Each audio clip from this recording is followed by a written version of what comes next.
Hello, my dear friends. As I had already told you about the subject and object pronouns in the previous class, and here I just am giving you the entire list of subject pronoun, object pronoun, and possessive adjective. These will be more often used in English. So before learning the structure to formulate the sentences, we must learn about the pronouns. The pronouns have been categorized into three parts: first person, second person, and third person. First person means the person who is performing the duties, the tasks right here.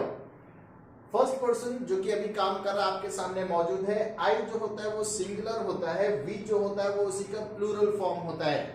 Second person जो first person को काम करते हुए देख रहा है, मैं यहां पर पढ़ा रहा हूं, आप लोग मुझे देख रहे हो, तो आप जो हो वो मेरे लिए सेकंड पर्सन हो और मैं जो हूं वो आप लोगों के लिए सेकंड पर्सन हूं. तो फर्स्ट और सेकंड पर्सन हमेशा एक दूसरे के आमने सामने होते हैं कॉन्वर्सेशन के दौरान.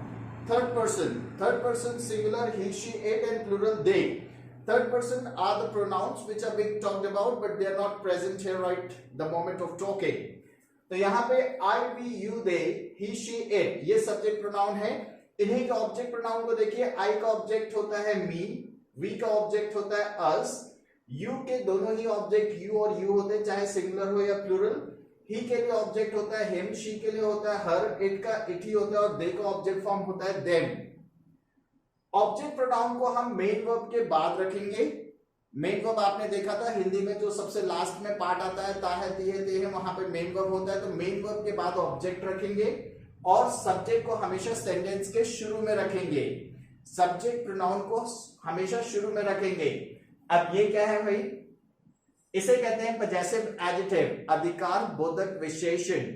किसी भी वस्तु या किसी भी संज्ञा पर अपना अधिकार बताने के लिए आप इन्हें यूज करते हैं सेंटेंस में.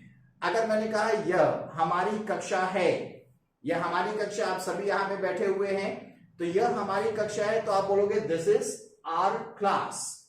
मैंने कहा यह मेरी कुर्सी है, यहां पर मैं बैठता हूं exclusively, nobody is allowed to sit there, so मैं बोलूंगा दैट इज माई चेयर. फिर हमने कहा यह आपके लिए होमवर्क एक्सरसाइज है, this is your homework exercise. अगर सब्जेक्ट ही होगा तो उसके लिए हिज का यूज करेंगे. जैसे my brother works in a private firm, his job is very tough. His job is very tough. My mother cooks delicious food. Her expertise in cooking is well known to everyone.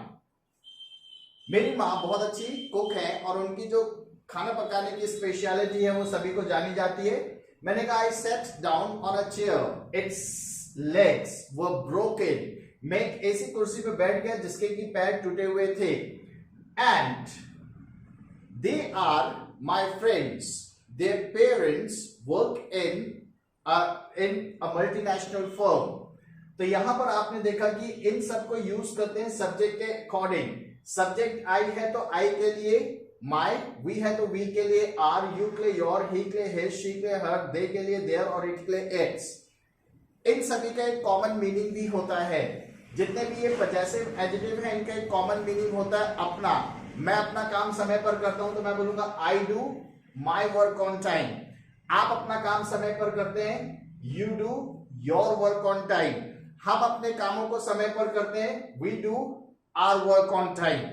तो इस तरीके से possessive adjectives को sentence में use किया जाता है. तो मैंने आपको तीनों ही बता दिया. सब्जेक्ट प्रोनाउन सबसे शुरू में, ऑब्जेक्ट प्रोनाउन मेन वर्ब के बाद, और पजेसिव एडजेक्टिव को किसी भी संज्ञा पर अपना अधिकार बताने के लिए आप सेंटेंस में यूज करेंगे. अब हम आगे चल के देखते हैं कि इन्हें स्ट्रक्चर, जब सेंटेंस को आप बनाओगे स्ट्रक्चर का फॉलो करके, तो आप किस तरीके से इन्हें उस जगह पर यूज करेंगे, ये अब हम देखने जा रहे हैं.